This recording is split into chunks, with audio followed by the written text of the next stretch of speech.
নমস্কার সকলকে শুভ রামনবমীর অগ্রিম শুভেচ্ছা জানিয়ে ভগবান রামচন্দ্রের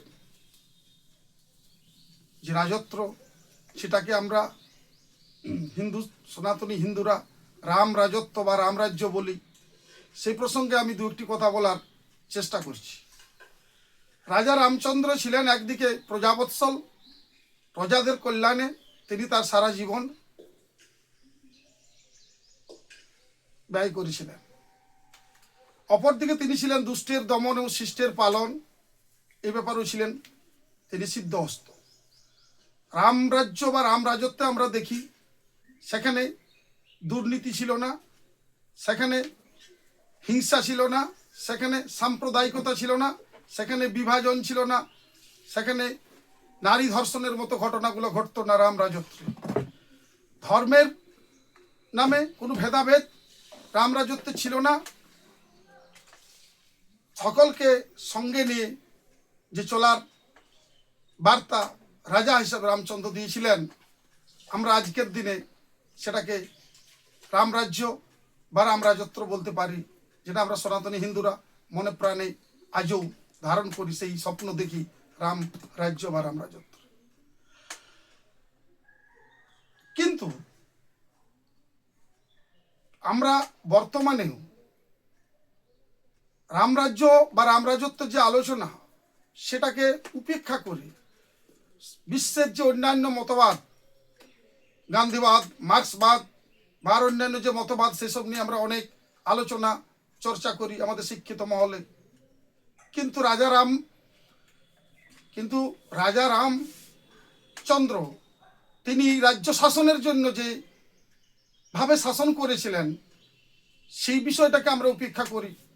কারণ আমাদের এই দেশ দীর্ঘদিন বিদেশি দ্বারা শাসিত হয়েছিল। মুঘল, ব্রিটিশ, তারা তাদের মতাদর্শ চাপিয়ে আমাদেরকে রামচন্দ্র বা রামরাজ্যের বিষয়টাকে অপ্রাসঙ্গিক করে তুলে রেখেছিলেন।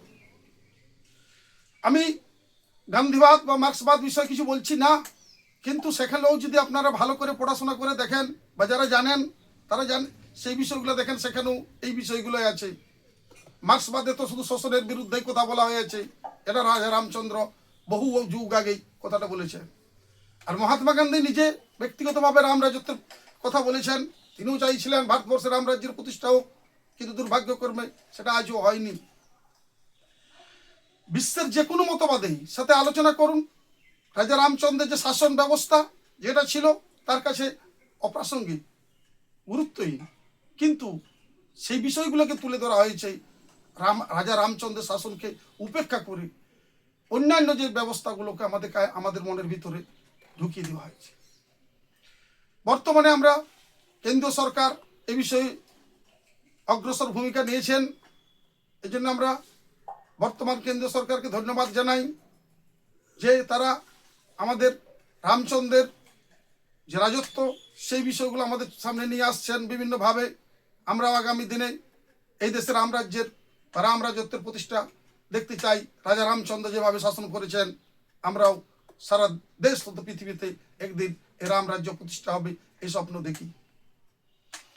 পরিশেষে আপনাদের সামনে করজোরে নিবেদন করছি, আগামী 6 এপ্রিল শিমলাপাল নদীঘাট থেকে স্কুল মোড় পর্যন্ত একটি সুসজ্জিত বর্ণাঢ্য শোভাযাত্রার আয়োজন করেছেন শিমলাপাল শ্রীরামনবমী উদযাপন সমিতি।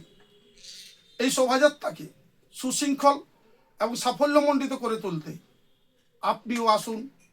সকলে, নারী পুরুষ নির্বিশেষে সমস্ত সনাতনী হিন্দু সমাজের কাছে আমাদের আবেদন, আগামী 6 এপ্রিল রবিবার বিকাল 4টায় শিমলাপাল নদীঘাটে জমায়েত হয়ে একটি সুশৃঙ্খল মিছিল শিমলাপালের উপর নিয়ে গিয়ে শিমলাপাল স্কুল মোড় পর্যন্ত নিয়ে যাব, এই আশা রাখছি।